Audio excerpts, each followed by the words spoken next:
And it's interesting to note that when the Russians invaded Afghanistan, 0%, and this is from Professor Alfred McCoy of the University of Wisconsin, who's also one of my subscribers, in a great book called The Politics of Heroin, 0% of the U.S. consumption of heroin came from Pakistan, Afghanistan before the Russian invasion.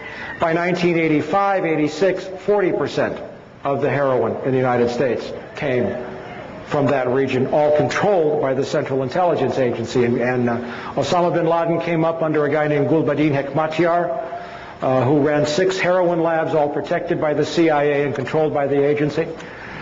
He has been a CIA asset for a long period of time. We'll see more about that. He is a CIA creation.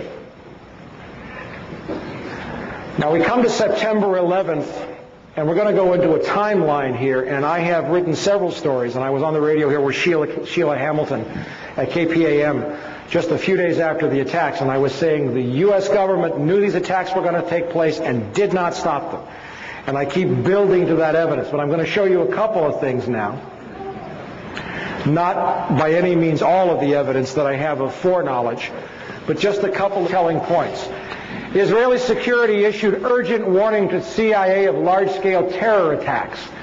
And this is a long story saying that the Israeli Mossad knew that the attacks were going to take place. They knew that the World Trade Center were the targets.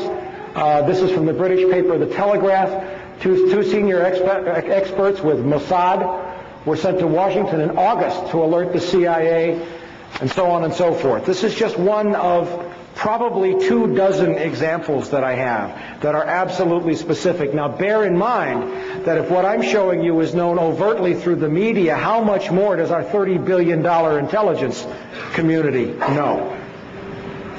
There's a recurring theme out there that maybe the Israelis did this. You hear that in some right-wing circles. Horsepucky. They didn't do it. They were warning the U.S. hand over fist, and the U.S. did not listen because it needed the attacks. And you will be convinced of that. But here's one of the most telling pieces of evidence that I found.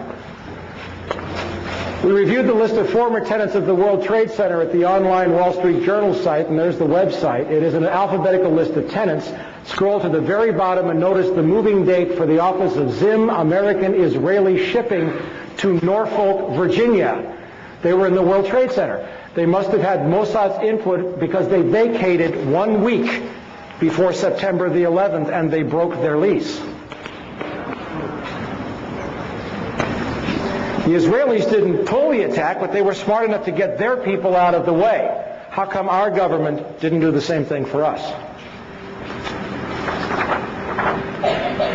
Now we're getting into the heart of September the 11th. I picked up this document just a few days after the attacks, September 23rd. And it's from the Herzliya Institute for Counterterrorism. It is an Israeli counterterrorist think tank. Of course it's connected with the Mossad. And what they detailed, this is from the October 15th issue of From the Wilderness. Between September 6th and 7th, the Chicago Board of Options Exchange saw purchases of 4,744 put options on United Airlines and only 396 call options. A put option is basically a bet that the stock price is going to go down. It's a contract that's entered into that's irrevocable.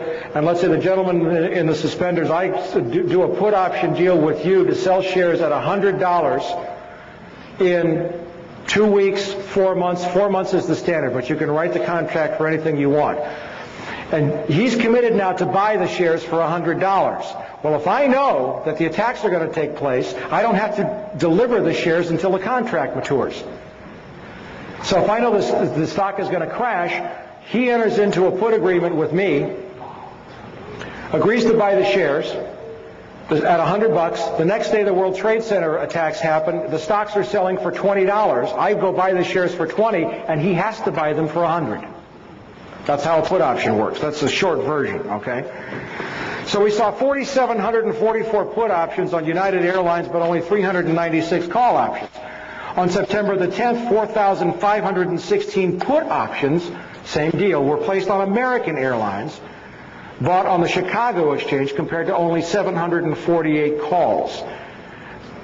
There were no other similar trades on any other airlines.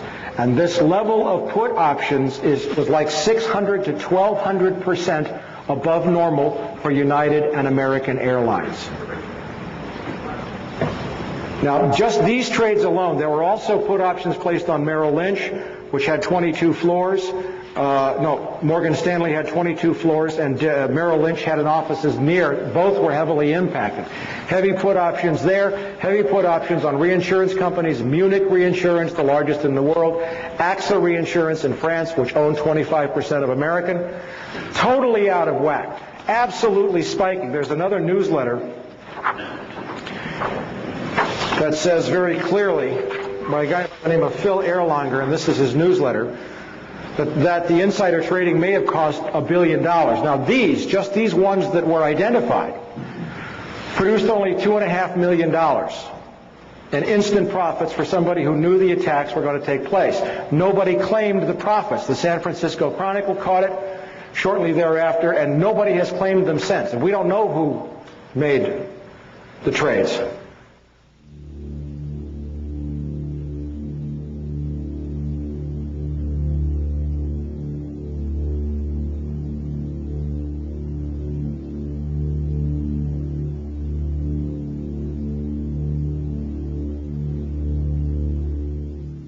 But what did the Herzliya Institute for Counterterrorism tell us?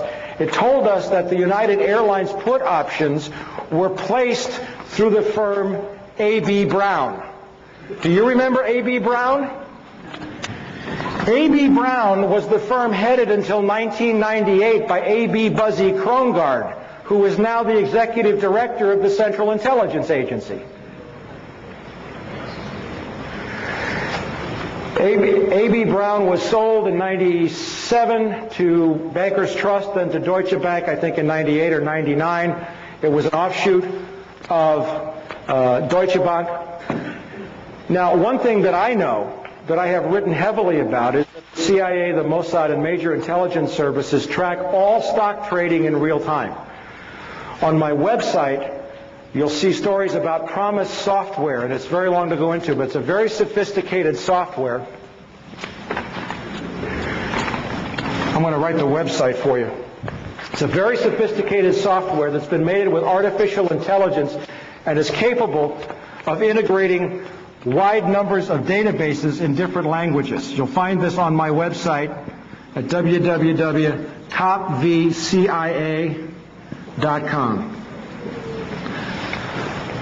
Now, I know that CIA and Mossad track stock trades in real time, so if all these put options were placed on American and United, do you think that should have triggered some alarm inside the Central Intelligence Agency?